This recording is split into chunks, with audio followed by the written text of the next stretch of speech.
Good morning everyone and welcome to Goldcoast Vaping. As you can see, another picture perfect day here on the Gold Coast. So the last month or two there's been a lot of talk about billet boxes. A number of reviews have been online and there's also been a number of reviews about bridges. Now if you're only new to vaping you might be asking yourself, well, what the hell is a billet box? Well, I'm glad you asked. Billet boxes first became available around 2015 and they're manufactured in the United States. Now they're not one of those devices that you can just walk into a vape shop and buy. The only way to purchase one is to go directly to the manufacturer.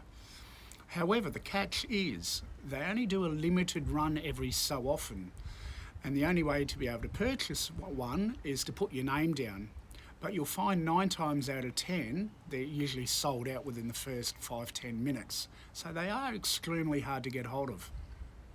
The other way to try and get hold of one is to join or try and find some type of billet box site where a lot of people are selling them second hand.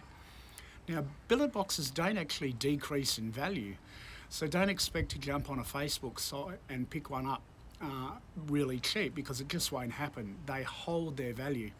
Especially when people start to purchase different panels and bridges and tips and everything else, you almost have to harvest a left kidney and sell it on the black market to be able to afford one. So what's the alternative? Well, I'm glad you asked. The alternative is this: the Billet Box by SXK. Now these are manufactured in China, and to be honest, they're almost an exact replica. And they too come out with 2 different chipsets, the 70 watt or the DNA60 watt. So why don't we jump down, I'll pull one apart and we'll see what all the hype's about. Okay, I'll see you down there. So this is the box it comes in, just a basic box, says Billet Box, SXK Billet Box style DNA60, and on the other side 21 plus, so I'm not sure over there, possibly you can't buy vaping products under the age of 21. And exactly the same around the other side. So inside the box, you get your billet box. That's the unit there. You get like a battery ribbon. You know, you can use that. I tend not to.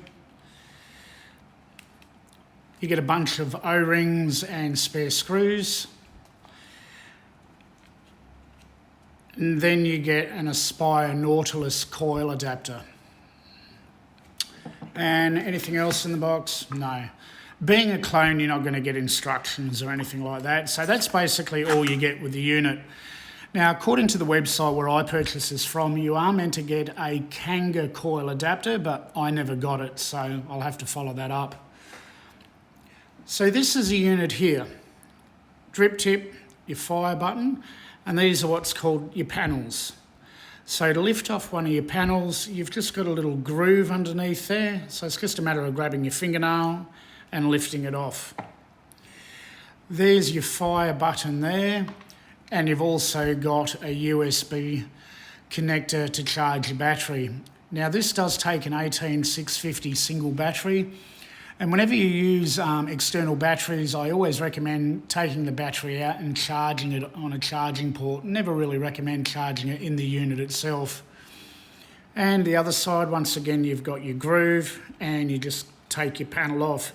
Now your panel's actually held on with magnets, and that's how they stay fastened, as you can see there. So this is a unit. This is basically a box mod but with a tank. Now these tanks are called Boros. So you've got your battery there and you've got your up and down button. And on the side of the unit too, if you can see those 3 holes there, that's for your airflow. So that's what they call a bridge. Now most mods out there, your positive is at the top. However, with this, your negative's at the top. So what a bridge does, and why they call this a bridge, it bridges a complete connection. So you've got your positive down here and your negative, and that bridges the both connections to complete the whole circuit. So to take that Boro out, it's just a matter of taking off your drip tip. Now you've got your little screwy thing in there. I use a 5-cent piece, and it's just a matter of unscrewing it like so. So you take that off, and then it's just a matter of popping it out, and out she pops. Now, whenever you get a new device, there's your glass there. I don't know if you can see it. That's actually glass. So you can actually slide that down, and that's how you actually fill up your juice. Now, this being brand new is very, very tight, as you can see. Get my fingernail in there. So what I recommend doing is just getting a little bit of juice and just running it around your gasket there, and that will make things a lot easier. So with this, once you pull that off, you can actually remove that bridge. It's just a matter of pushing that up, like so. Try and get it, I've got a bit of oil on my hands. Then the top piece unscrews, like so, pulls straight out. And then that comes straight out like so. So with that borrow, you can actually put a number of bridges in that. So the bridge I've just pulled out is the Kanga rebuildable bridge, but I'm going to throw in the Nautilus coil adapter and show you how it's done. So with your Nautilus coil adapter, you've got your adapter there. It's just a matter of getting your coil, screwing it in like so.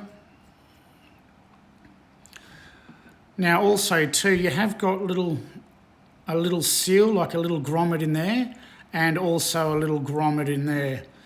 It does pay, once again, just to put a little bit of juice in there, just to make it easier, and I'll show you why in a sec.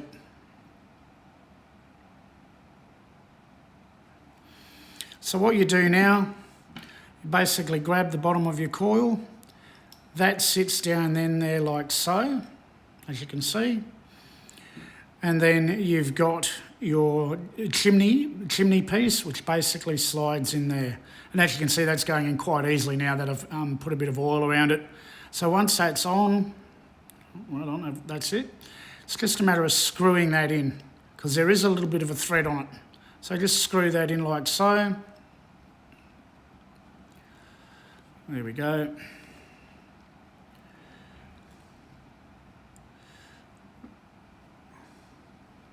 So that's nice and tight now. So all you do is push that down like so, and that's your connector. Now that'll actually hit your positive on your actual device. Then you put your screen back on, like so.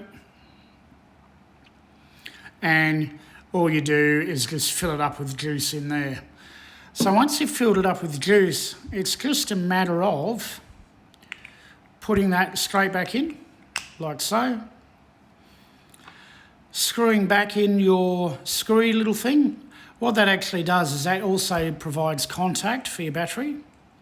Once again, get your 5-cent piece.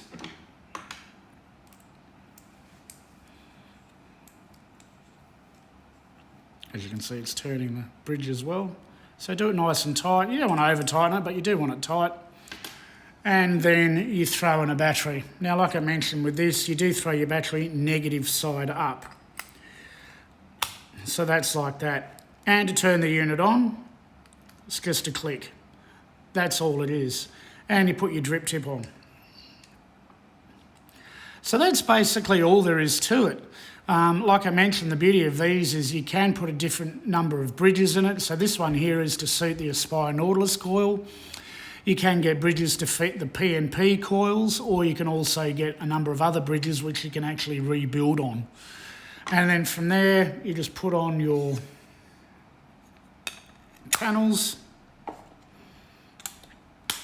and away you go. All right, I'll take it back up top and give you my final thoughts. Say my thoughts. I can see why everybody loves it. Hands down, you can really tailor it to suit your individual vaping style. Some people like mouth to lung, other people like direct lung, restricted airflow, wide open airflow. You can do all that with this. It's just a matter of buying different bridges and experimenting, adjusting airflows and everything else. But also apart from that, you can also bling it out, if that's one way of putting it. You can put different panels on it, different screws, different tips, and one thing and another. Downsides, I really wouldn't say there are any. You know, they're a great device. They're nice and heavy in the hand. They are easy to build on, and like I said, you can really customise the whole thing. So, where to purchase this? Best place I found, and there's not many people online that sell them, is Vapor Choice. They do sell this particular model and also the 70 watt model. Now, to be honest, don't waste your money with the 70 watt model. Mine lasted about 2 or 3 days until the screen started playing up, and about 2 weeks after that the screen doesn't work at all. It's not worth it. You're better off spending a little bit more and going to the DNA60 chip. But apart from that, excellent. Also, Vapor Choice also will carry different accessories, so you can bling it out a bit as well. If you want the full range of accessories, your best place is 3F Vape, and they're located overseas. I've ordered a few things from them, and it took around 7 weeks to get here to Australia. The beauty of this also too is that the authentic bridges and so forth are quite expensive. So if you invest in a bridge and then when you get it and put a build in it or whatever and find it you don't really like it, well, you've just lost, you know, considerable amount of money. Now, you can turn them over obviously on a Facebook site, but the beauty of this with buying the clone is you can actually buy clone bridges as well. So what I've found is I've bought a number of clone bridges, and there's a couple I've liked, so now I'm going to go and hunt down the authentic ones. So that's the beauty of a product like this. So overall, I give it a thumbs up. If you like this video, guys, make sure to hit subscribe and slap that bell button. Alright guys, till next time, cheers.